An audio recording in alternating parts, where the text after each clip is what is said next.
everybody. This is the I Can Do Anything podcast with Robin Stuckel and Ashley Allen. However, you're seeing that Ashley Allen is not here today. So due to some scheduling conflicts, Ashley will join us on our next interview. And we are really looking forward to our September 1st drop, which is Knowing Your Worth. And today we have Chris Miles on. And looking at all of the things that Chris does, who better to have on the podcast than somebody who already knows his worth? So listeners, I'm happy to bring on Chris Miles. Hello, Robin. How are you? I'm good. How are you? Thank you for joining. Oh man, I know you're saying you had a little bit of scheduling conflicts, but I'm glad we were able to fit this in. Yeah, Ashley is going to miss a really good podcast. Well, things happen. So things happen. What can I say? And I'm sure there's going to be times where I'm not going to be able to join either. So it's kind of the beauty of having more than one person doing the podcast. Everything doesn't depend on you. So this is actually kind of a perk of the job. It is a perk. I am thrilled to bring you on. Josh reached out to us and asked about having you on our podcast because he had heard the podcast. I don't know how he heard it or knew about it, but the topic was very relevant, especially since the last podcast, Ashley and I were talking about switching up the format just a little bit and having more of a theme. So our theme for September 1st is Knowing Your Worth. And when Josh sent the email with a bunch of your information, I was thrilled. And a lot of people call me a stalker. I am not a stalker. I do a lot of research. Ashley and I are little detectives. Lots of true crime, lots of conspiracy theories, lots of digging. So I did listen to your first podcast, and I did go to your YouTube channel, and I'm already a subscriber. Hey. So I was very interested in how you went from being in debt to, it looks like you've been pretty successful within the first 18 months. And how I know that is because I listened to your podcast called Blogger Evolution with Chris Miles, and that is now a favorite of mine. Tell us a little bit about your story, and when we get to a blogger part, I will have to admit, I did not know that you could still make money blogging. Hey, that's why it's called the Blogger Evolution podcast, to show you that it's changing. The world's changing. You can still make money with blogging. Blogging is not dead, which is what a lot of people like to think it is. There's still a nice thriving business that anyone can start even today with that. But anyway, just to get started with, you asked how everything got started. Well, I was just a regular guy. I used to work a 9-to-5 job. I was the kind of person who's like always had a job, even since I was like 16 years old. I've always had something to do that was generating some type of income, but it was always the traditional job, part-time here, full-time there.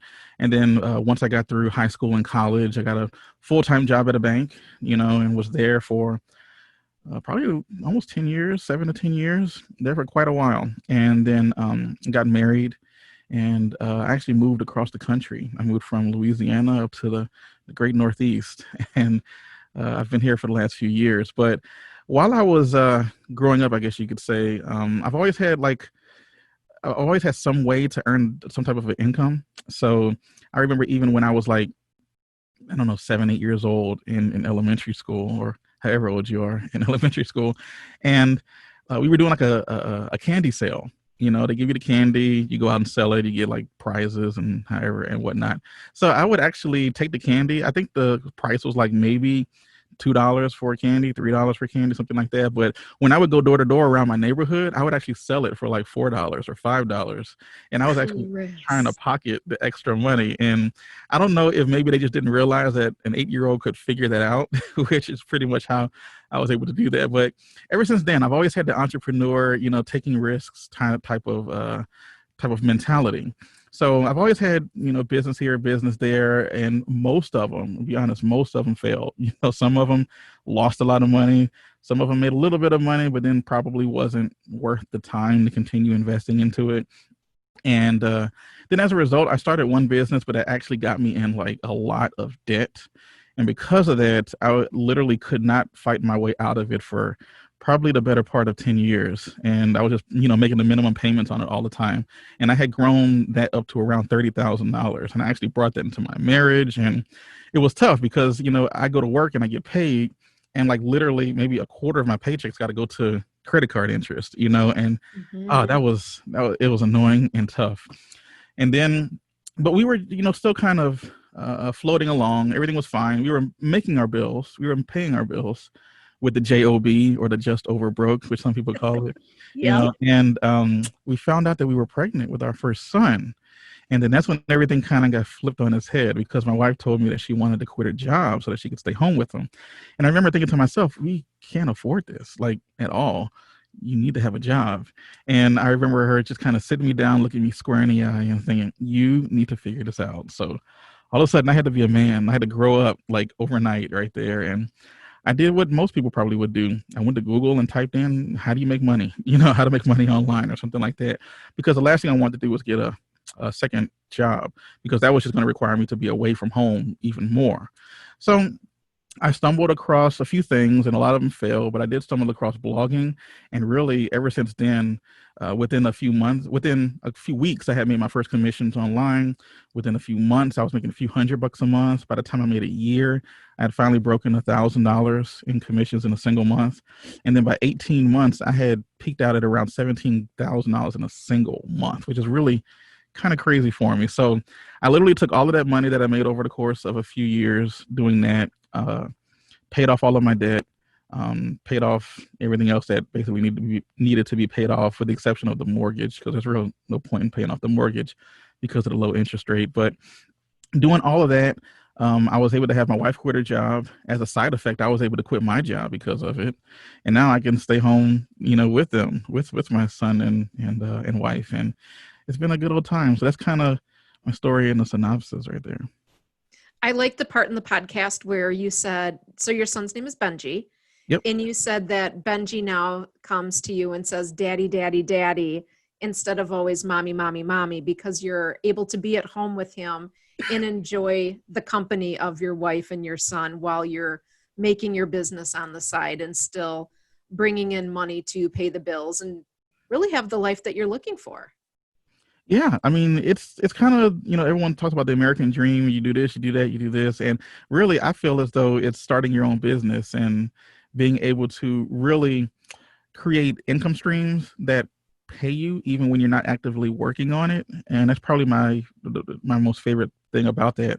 I believe Warren Buffett famously said, if you don't find a way to make money while you sleep, you're going to work until you die. And with a blog, with a YouTube channel, with the podcast, regardless of what it is that you're trying to do, when you can create content and put it online, it's like creating a little person, a little copy of yourself that's always out there 24 hours a day, 7 days a week.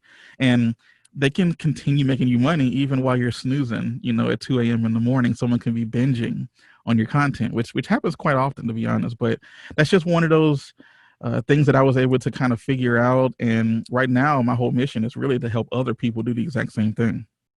So tell us how to make money in blogging. I honestly thought it was a dead end stream. Yeah. So that's actually not uncommon to think that. A lot of people think that blogging is dead, but it really isn't. And in fact, the main ways that you would make money with a YouTube channel or with a blog a YouTube channel or with a podcast or a following on Instagram or however you want to do it, you will really monetize it similar ways. So for instance, you have the advertising revenue. That's probably the one that everyone immediately thinks about when they're trying to make money with anything. You go on YouTube, you want to get on the ad program so that they can have ads and stuff before your videos and you can make money that way. Same thing with blogging. Once you get your blog out there, you start putting ads on it to try to monetize the people who are coming through your website. But to be honest, that's probably the worst way to monetize any type of following, because it requires volume. And when you're brand new, it might take you months, maybe even years to get volume. And who has time to really put into building an asset that, might take 14 months to 2 years before you even see your first dollar from it? That's not that's not normal. You shouldn't have to do that. So what I've been able to find is monetizing through a thing that's called affiliate marketing.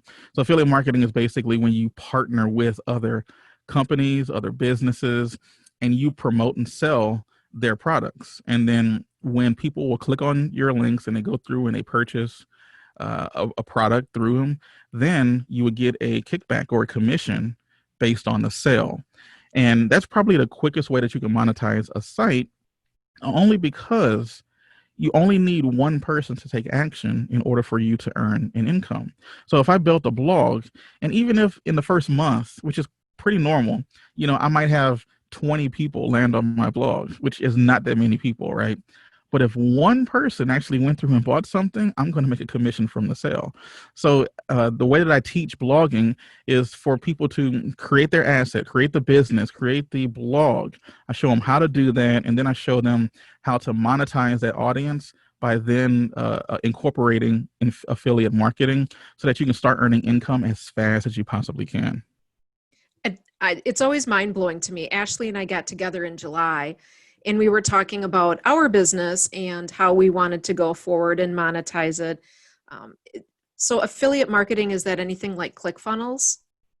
ClickFunnels, well, ClickFunnels is a landing page software. Okay. And a landing page is basically if you click a link on the internet and it sends you to a page that now talks about whatever it is that you just clicked on, that page that you landed on is just that, a landing page.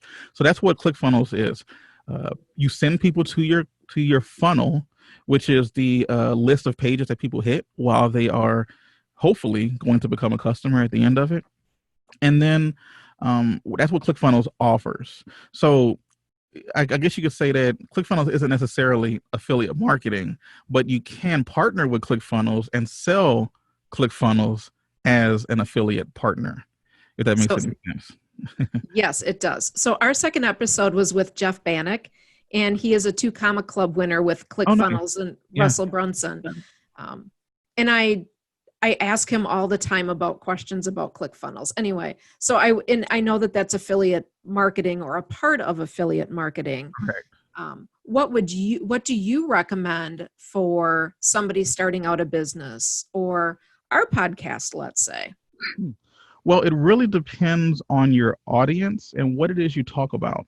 So one of the main things that I normally try to impress upon people, especially when they're starting, not just a blog, but a podcast, a YouTube channel, whatever it is that you need to focus in on what's called a niche or niche, however you want to say it.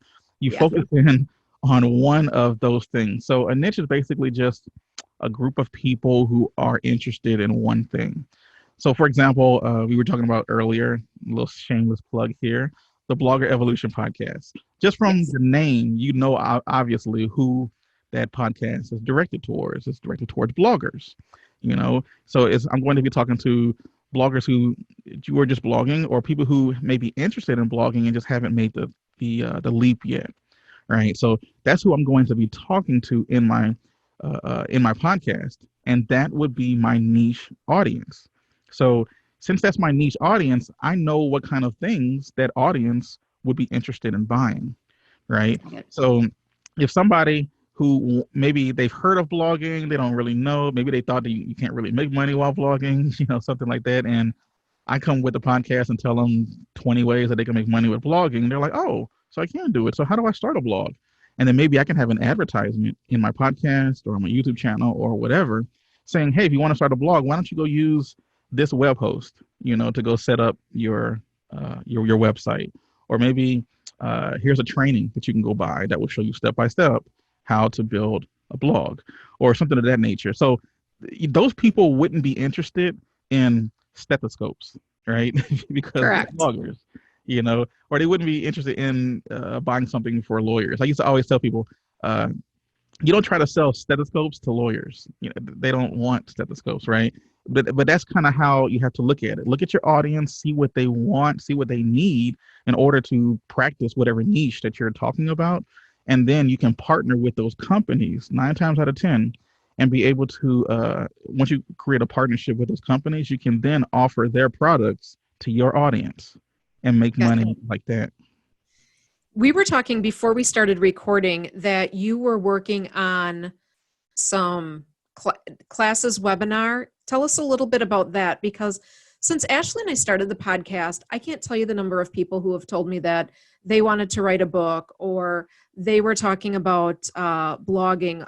Vanessa Simonet, who was on, I actually went to high school with her. She is just a hoot and a half. She did her own book, and she started blogging, which then turned into a book. So again, so many people have reached out to Ashley and I saying that they wanted to do a book, or they wanted to get a YouTube channel. One of my trading partners is trying to start his YouTube channel on, short bursts of exercise.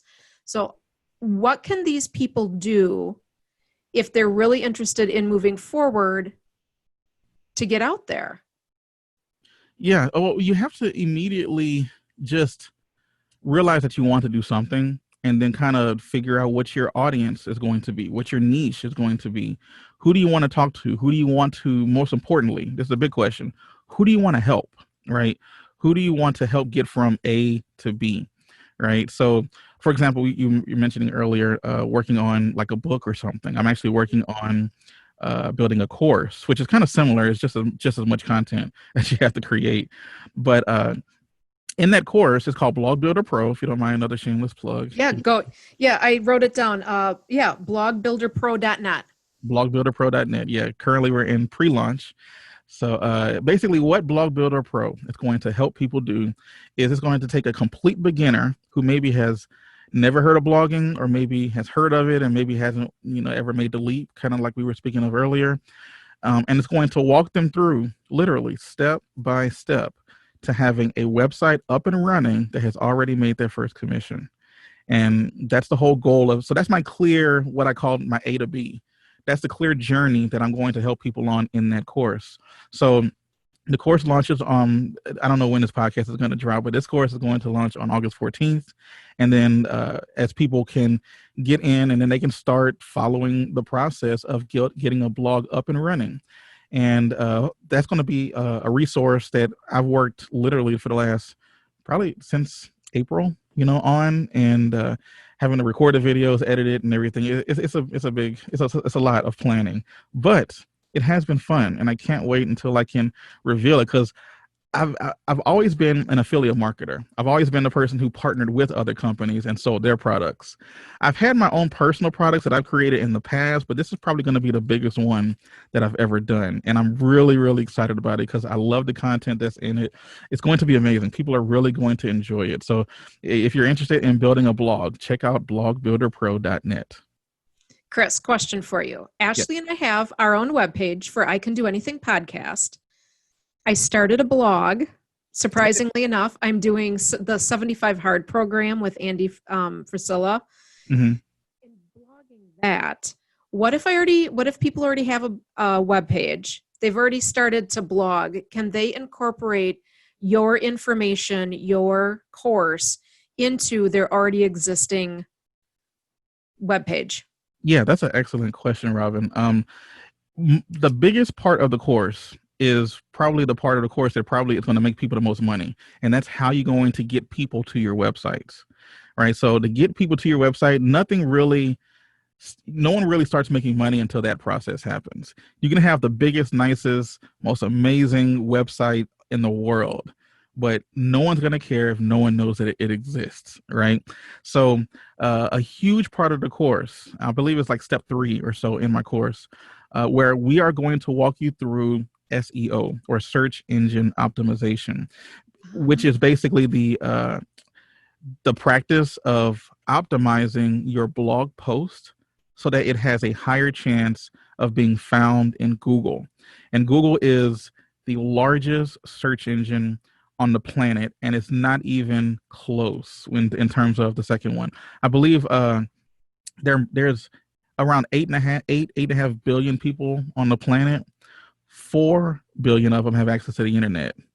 And of that 4 billion, like Google is like huge in terms of traffic. I think the next biggest place is probably Facebook in terms of how many people go to the website.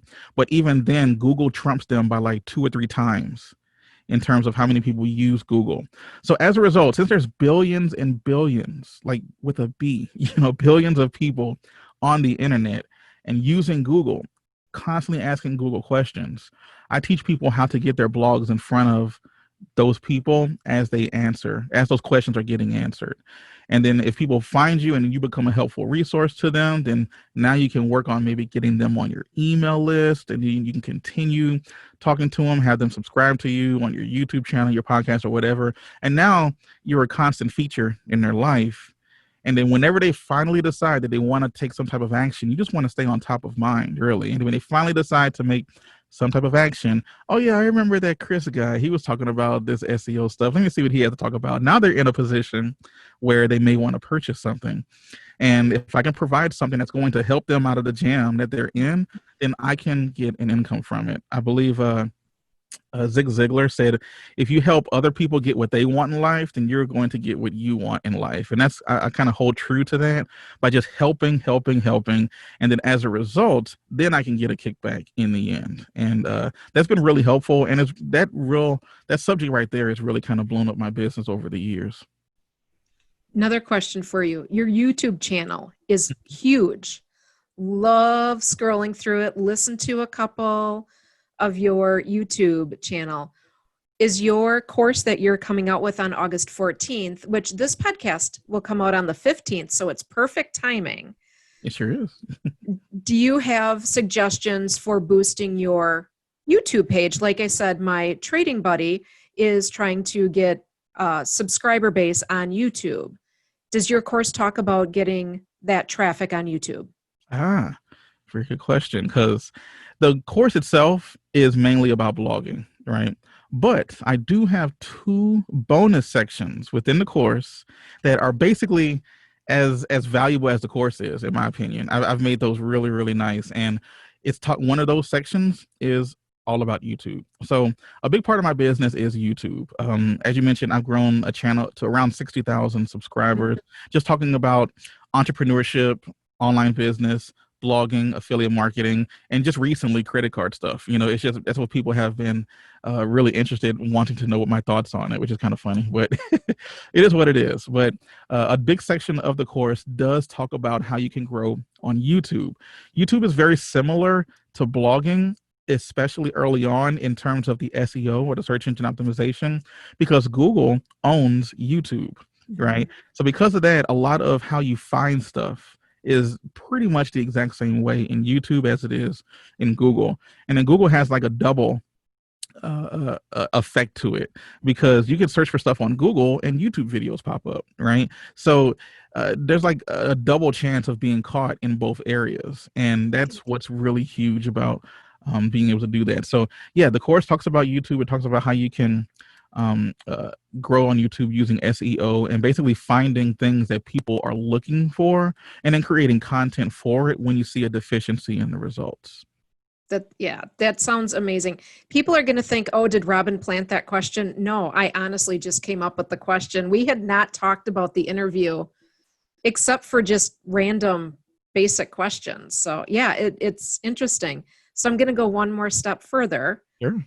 And ask about Instagram. You have the cutest pictures on Instagram of little Benji.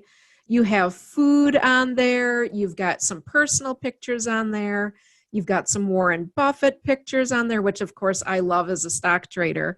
Hey. Oh, well, we'll have to have another conversation about that. Nice. Tell us about Instagram, and how does Instagram play into everything that you're doing? How does it roll in together? Well, or does it? Maybe it doesn't. Yeah, I'll be honest. I'm not huge into Instagram, and the big reason for that is just I'm only one person. I can only do so much, and one of the things that you definitely have to learn in this business is you got to have focus. And if you don't have focus, then you're going to end up having like 10 half-done projects sitting everywhere and nothing actually completed. Mm-hmm. So Instagram is always like a little side thing that I kind of do when I have time, or if I'm just, this will be fun on Instagram. That's kind of what I do with it. At one point, I did hire an agency to go out there and post some stuff for me so that I could concentrate on something else. And it didn't grow as much as they promised. And after a few months, I just told him, man, don't worry about it. So I started posting my own stuff, and I still get a lot of contact on there. People reach out to me and I answer questions, and they DM me just asking random stuff. But I do kind of keep it a little more introspective in terms of what people can see, because, when you create a YouTube channel or, a blog or something like that, you're really only revealing what you want people to see. And with the Instagram, I try to be a little more personal and just show, hey, I'm actually a real guy who's living life. And that's kind of how I've been using Instagram. But that said, Instagram is still a huge, huge resource that is available to people to take advantage of. There's a lot of people who are using Instagram to the full and getting outstanding results with it. I, for one, just haven't had the time because things on the blogging front, things on the YouTube front had blown up so much that it was worth keeping my attention in those areas rather than trying to be everywhere all at once and like omnipresent or whatever. I just figured, let me just work on these two things. And when I get them to a point to where they're cruising and I don't have to do much with them, then I'll turn around and try to build up a secondary income source or something from Instagram. That sounds awesome. Ashley and I are looking at different opportunities as well with the podcast. Did you start an LLC? Did you do a corporation? How did you maneuver what I would call the real business guts of a business that a lot of people don't have any idea about? And in fact, Ashley and I in July were reading about an LLC. I think that's an untapped resource that people really need to know. How can I protect myself and how do I protect my company? Yeah, that's a huge thing. And it's one of those side things that you don't really think about until it happens and you really need to do something about it. Early on, you can really just concentrate on just doing a DBA. Probably if you're just starting, you haven't had any type of income or anything like that, you could probably concentrate on just doing a DBA or doing business as, where you don't really need any type of official documentation. You just need to say that you're running a business or something like that. Now, when you get to the point to where you start making an income, you start maybe having the possibility that somebody could sue you for something, then it might be wise at that point to move on into an LLC or a limited liability company. And then when your income really starts to kind of skyrocket from the business, and you're probably making more than, if I had to guess, I don't know, I have a CPA that does a lot of this for me. I think she said around over 100,000 to 150,000, it may be worth looking into incorporating and becoming an S corporation or a C corporation or anything like that. I definitely recommend anybody, when you have your business up and running and you're starting to make an income, hire a CPA immediately.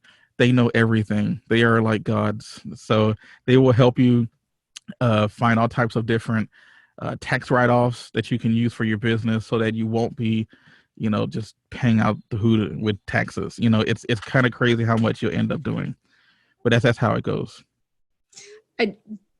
Ashley and I definitely would ask anybody to do their research, talk to a tax consultant, CPA, anything when you're starting to do any type of a business. One of my friends who does do business with a partner down in Texas had told me that they really went into doing a customized LLC because that's how they wanted to run their business. I didn't realize that there were custom LLCs, didn't realize that you could just say, okay, Robin lives in the state of Wisconsin and she can do an LLC in the state of Wisconsin. Yeah. I didn't realize that you could do Delaware. Like you could do an LLC in a state that you don't even live in. I think that's kind of odd, but yeah. So the legal part of it, definitely get some information from, like I said, a tax consultant or a CPA. Even if you wanted to do a consultation with some type of a business lawyer, just so you know the ins and outs of your business, I think that's a really good idea. And I think it's worth the money. Yeah, for sure. CPAs can get pricey, but if you hire a good one, they will make you, or they will save you like a lot more money than it costs to pay them. And I can't stress that enough because my business really kind of blew up over the last few years, and going from, making just enough money to do the taxes myself to the point to where it's just too much and I need to hire someone to do it for me. That's probably something that I pushed off way too long. And the fact that I finally did it. I'm like, why didn't I do this a long time ago? So I would definitely recommend anybody, especially once you start making an income. That's probably the big thing. Unless you have the money to invest. If you have the money to invest and go ahead and do it earlier, then go right ahead, because they can set you up from the immediate beginning, everything that needs to be done and in what order. But if you're just trying to bootstrap it, and you're just trying to make it, then I would definitely recommend just, going the cheap route, doing a DBA. Getting an LLC in most states is actually pretty cheap. It might be a couple $100 depending on where it is, and you can get stuff done. Mm-hmm. You can. Tell us about the mindset. Something that Ashley and I are always looking into is the psychology of, it feels like every month we're on the phone talking, or on Marco Polo talking about, hey, what do you think about this? What is the psychology about that? What do you think of the psychology of going from being in debt to making money? And how did that affect your lifestyle? How did it affect the people around you, friends, family?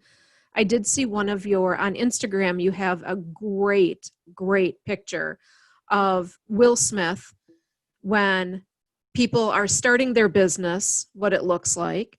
And then in the middle, when you are making some money, people are like, oh, hey, he's pretty cool. And then when you are really bringing in a steady income, how people want to get involved and borrow money. So I thought it was really interesting going from, I don't want to say broke, let's just say break even to making a little bit of money, to then bringing in some real cash. How did that work for you? Yeah, so that was a mindset shift. I'll give you that for sure. One of the biggest mindset shifts that I had early on was actually investing in a training. So I never thought that I needed to invest in a training because, hey, everything is on YouTube, right? Everything is in a blog. Everything is online. I don't need to pay someone to tell me how to do this, because if I just spend a few minutes, I could find it myself, which is true. That is true. But one of the biggest issues that I had early on was realizing that sometimes the information that you're getting may not be the most accurate, or maybe it's old, or maybe something up with it that, today you may not be able to get away with it. Unfortunately, I had a situation like that where when my very, very, very first blog, I knew that I wanted to blog. I had no idea how to do it, but I knew I wanted to. So I saw this other guy online. He was like, oh yeah, just do this, this, this, this, and this in his YouTube channel. I was like, all right. So I followed what he said, and I ended up putting a blog out there, and I did some stuff that apparently Google at that time decided was not right. It was not good. In fact, it was illegal not illegal like law illegal, but it was more illegal against their terms of service. And I spent literally probably a couple of weeks building this huge website that I hit submit, and I just waited for the money to come in. I was so excited, right? And then like a couple of days later, I get an email from Google saying that, yeah, we've banned your account. I'm like, what? What do you mean you banned my account? And a lot of the stuff that the guy was telling me was stuff that worked 3 years ago, 4 years ago, but I was trying to do it in this day and age. And as a result, I had my website banned. So I learned there that all of the lost time and all of the lost money that I really put into that, I could have just purchased that a training somewhere of somebody, who's doing it right now, someone who I can read testimonials on and see other people are having success with his or her, how they're running their business. So let me go ahead and try it. If I had done that, I remember that was probably around 2015, early 2016. And I probably didn't really take stuff seriously until late 2016, early 2017, ironically around the time Benji was born, that I was going to, do this for real. So I went ahead and purchased a training, and I kind of just threw myself on the mercy of the training because I was frustrated with the fact that I had done so much work and literally had $0 to show for it. And when I threw myself on the mercy of the training, literally step by step, I followed it. And the next thing you know, I was making money with my website. So I guess I bring all of that up because that was the mindset shift I had to have, because early on I didn't want to pay any money. I don't have any money, so why do I need to pay it? And you have to look at it differently. I remember the training was like, I think it was $300 or so. So that one training right there, if I had not paid that $300, I can only imagine where my life would be right now, but I went ahead and made the investment. It was different though. It's not when you spend $300 when you are, when you've been spending money your whole life, I guess, and you don't necessarily have in your mind the whole idea of investing, then you're kind of like, you might be looking at losing $300 like buying a pair of shoes or having to go out and get your car fixed or something like that. And yeah, you're investing it so that the car can keep running or so that you can have some shoes on your feet, but you're not getting too much more out of it, right?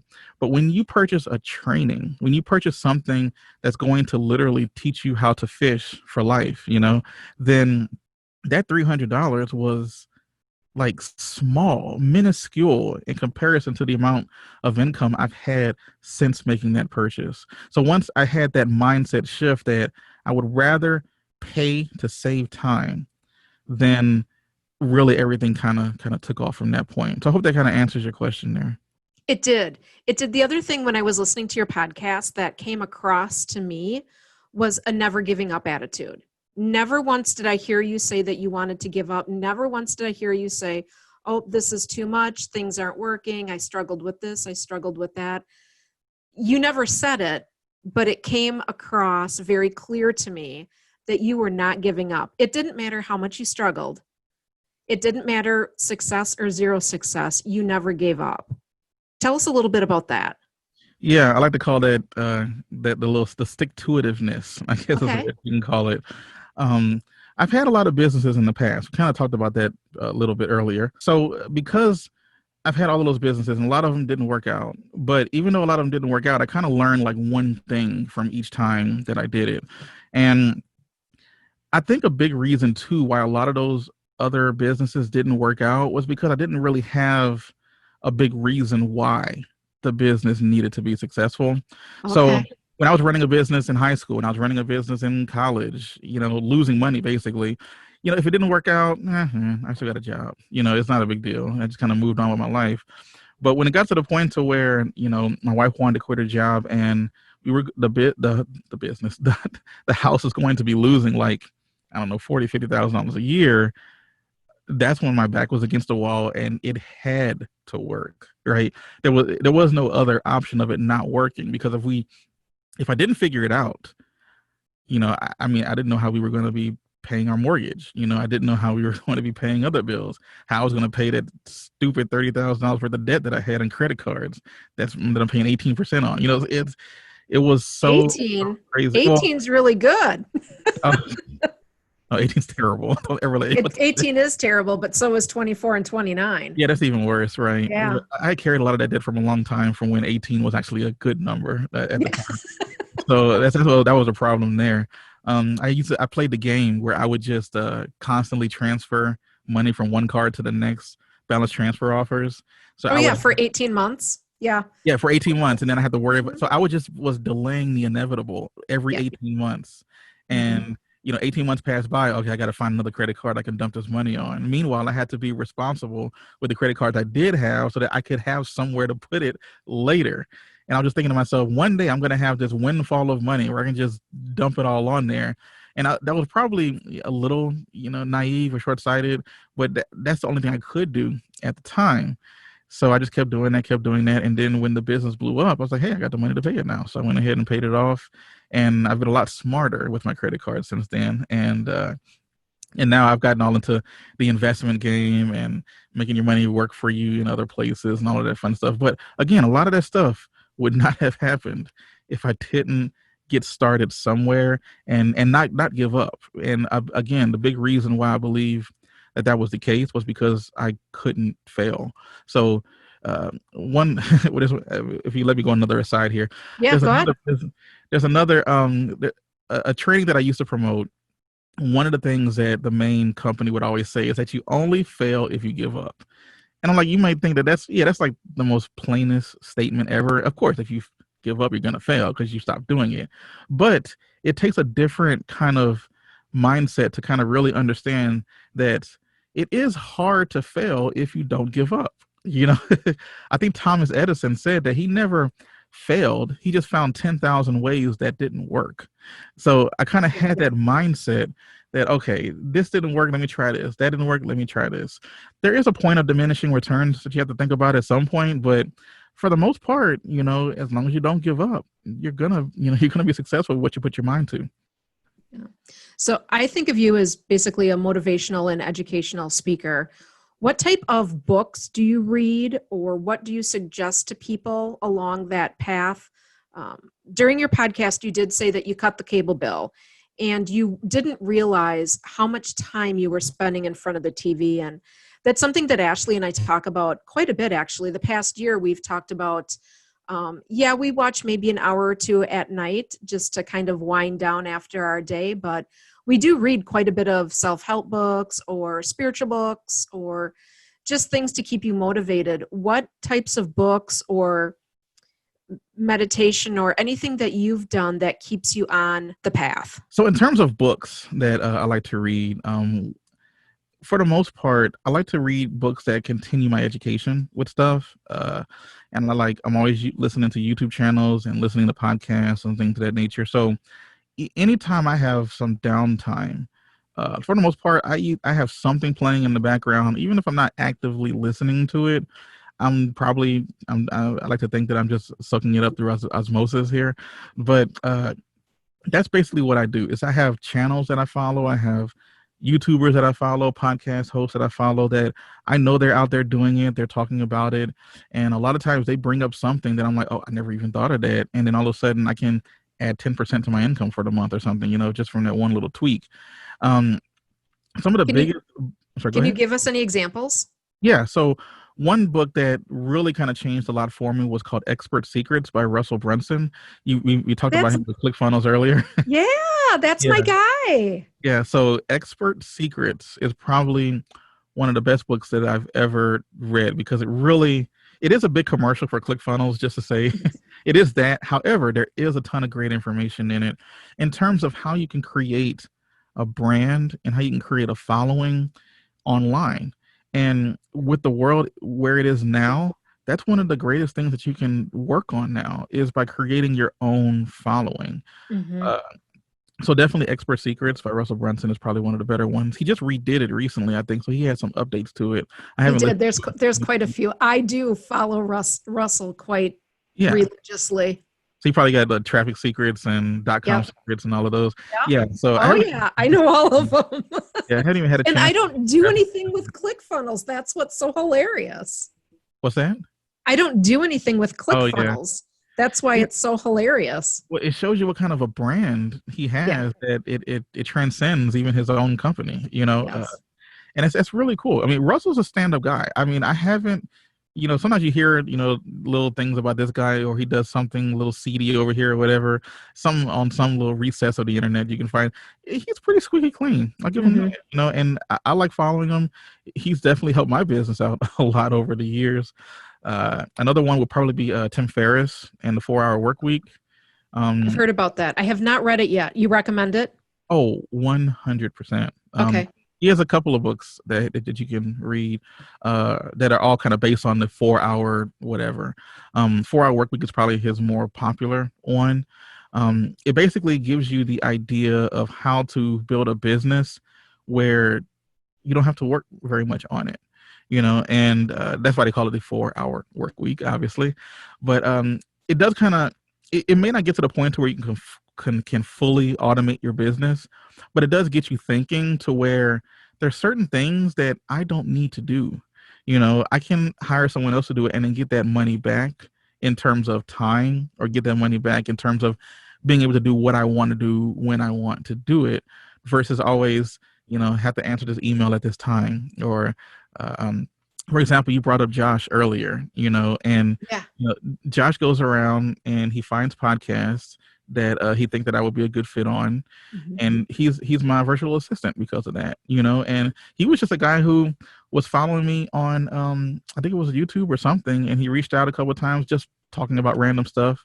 And then he would always kind of every once in a while, hey, you got anything you need me to do? Yeah. You know, he would just constantly ask that. And one day I thought about it, like, you know, you could help me with this. And ever since then, it's been really nice. I guess hiring a VA is probably one of the things that I should have done a long time ago too, because it's nice to have something still going, even if I'm not actively working on it. So that's part of the 4-hour work week mentality that Tim Ferriss talks about in his book, is creating time for yourself by spending the money that you're earning anyway, and reinvesting it. And in terms of investments, a lot of times it's better to spend the money on the business itself so that you can get the tax write-off versus keeping the money and having to pay more taxes on it. So Yeah. it's helpful. It's more of an incentive to invest in the business itself to keep it running and keep it growing. Yeah, I'm definitely going to check out that book, but I will not be telling Boss Kelly that I'm doing a 4-hour work week. She might for my regular job, which I love, by the way. Yeah. Nice I'll say, save there. Boss Nice Kelly, save. guess what? I'm going to be doing a 4-hour work week.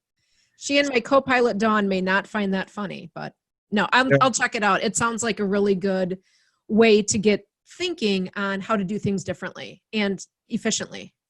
Yeah, Tim Ferriss he's a introspective guy, I guess you could say. He's very deep thinker kind of guy, and he goes off on tangents sometimes. He has a huge podcast. A lot of people know about it, the Tim Ferriss podcast, but definitely check out his books, especially the 4-hour work week. And you already know about Expert Secrets, but those are a couple that I would definitely say. Maybe Think and Grow Rich is probably another one that you may want to look into.